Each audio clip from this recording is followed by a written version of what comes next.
था, जो राजा बहुत ही सत्यवादी, जितेंद्रिय और विद्वान भी था। भगवान की कृपा से उसकी पत्नी भी कमल के समान मुख वाली सती साध्वी थी। दोनों का नित्य ही नियम था कि नदी के तट पर जाते थे। वहाँ पर बहुत बड़ा देवालय था, जहाँ पर भगवान का पूजन करके गरीबों की सहायता किया करते थे।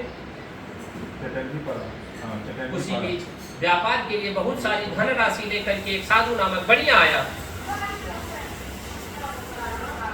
राजा से प्रश्न कर बैठा कि हे राजन, मैं जब भी व्यापार के लिए आता हूँ, आप ये समुद्र के किनारे जो इतनी धन की व्यवस्था को जुटाते हैं, इससे कोई फल होता है? राजा बड़े प्रसन्न हृदय से कहने लगा कि तो भगवान की कृपा है कि मुझे उस योग्य बनाए। साधु नामक बढ़िया बड़े संकोच मन से कहने लगा, भगवान क्या इस पूजन से इतना फल मिलता है? बोले अवश्य मिलता है, जो मांगोगे अवश्य मिलेगा।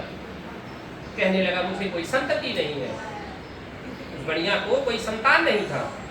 कहने लगा कि क्या मैं इस पूजन को करूंगा तो इसकी प्राप्ति होगी? राजा ने कहा अवश्य होगी, लेकिन सच्ची श्रद्धा और भक्ति से करोगे तब। साधु नामक बढ़िया राजा से व्रत की सारी विधि जान ली और बड़े प्रसन्न हृदय के साथ अपने नगर को गया। अपने नगर में जाने के बाद अपनी पत्नी लीलावती से संतान प्रदान करने वाले भगवान के व्रत के बारे में बताया। दोनों पति पत्नी ने मिलकर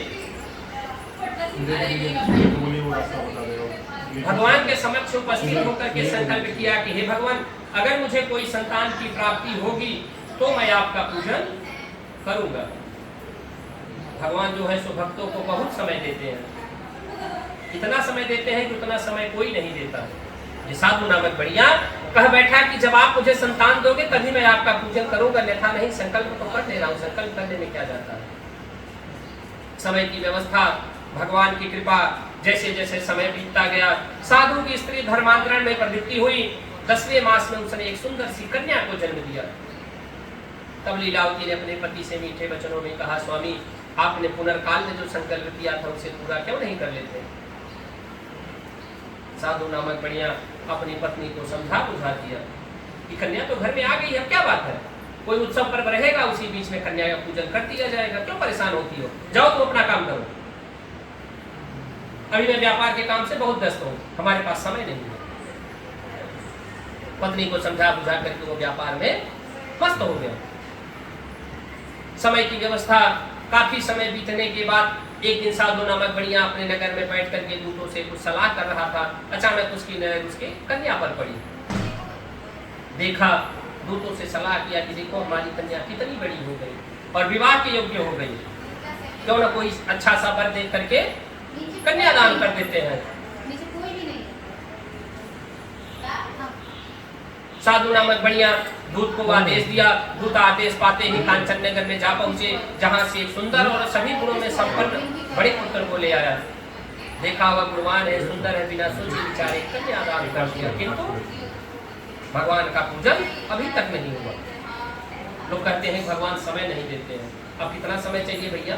कन्या आई नहीं, उसके पहले का संकल्प है, कन्या आ भी गई, बड़ी भी हो गई, कन्या का विवाह भी हो गया, फिर भी पूजन नहीं हुआ।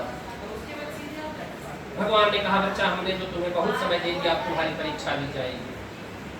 विवाह इत्यादि का कार्य संपन्न होने के बाद साधु नामक बढ़िया अपने दामाद को लेकर के व्यापार करने के लिए चला गया। वे दोनों व्यापार करते करते राजा चंद्रकेतु के रत्नसारपुरी नगरी में जा पहुंचे। समुद्र के किनारे अपना डेरा डाल करके व्यापार कर रहे थे। तब भगवान ने सोचा चलो अब इनकी परीक्षा ली जाए, इनके मन में क्या चल रहा है। भगवान ने माया के चोर उत्पन्न किए। राजा का धन चुरा करके भाग रहे दूतों को पीछे आता देख धन को वहीं पर छोड़ करके चले गए जहां पर वे दोनों ठहरे हुए थे, डेरा डाल के व्यापार कर रहे थे। तब दूतों ने जब राजा के धन को पाया, इन दोनों को बंदी बना लिए और इनका जितना धन लिया था वह सब छीन लिए और दौड़ाते हुए राजा के समीप उपस्थित किए कि राजन, हमें दो चोर पकड़ लाए हैं, कृपा करके आज्ञा दीजिए।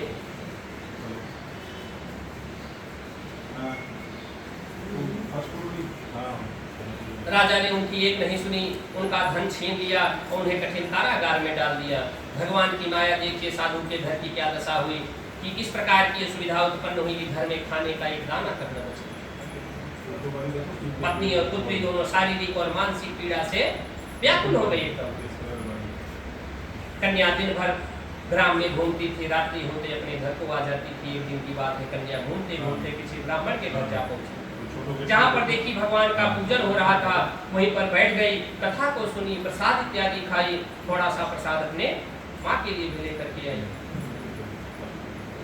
कन्या जैसे ही रात्रि में घर को पहुंची, माता कहने लगी, पुत्री तुम इतनी रात को कहाँ रह गई, तेरे मन में क्या है, मैं जानना चाहती हूँ।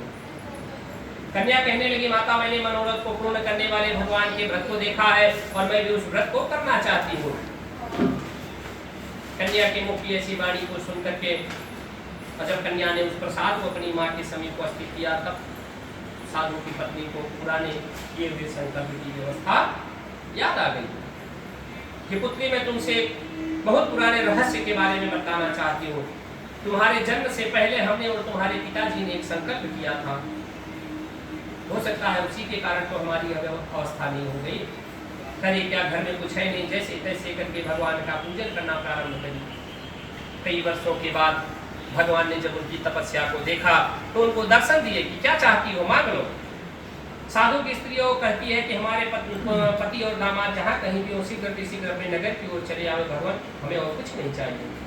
भगवान ने उसे आशीर्वाद प्रदान करके वहीं से अंतर्ध्यान हो गए। उधर राजा चंद्रकेतु को स्वप्न में दर्शन देकर कहा, प्रातः काल में दोनों बड़ी कैदियों को मुक्त कर दो, नहीं तुम्हारा धन पुत्र आदि सब नष्ट हो जाएगा। राजा ने रात्रि में जैसे यह स्वप्न को देखा, प्रातः काल हुई, सभा को बैठाया।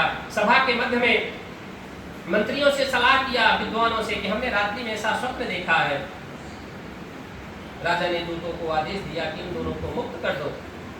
उनकी बेड़ियां खोल दी गई, उनके पुराने वस्त्र बदल के नए वस्त्र पहनाए गए। उसके बाद राजा ने उनका जितना धन छीना था उसका 4 गुना करके उनको वापस कर दिया।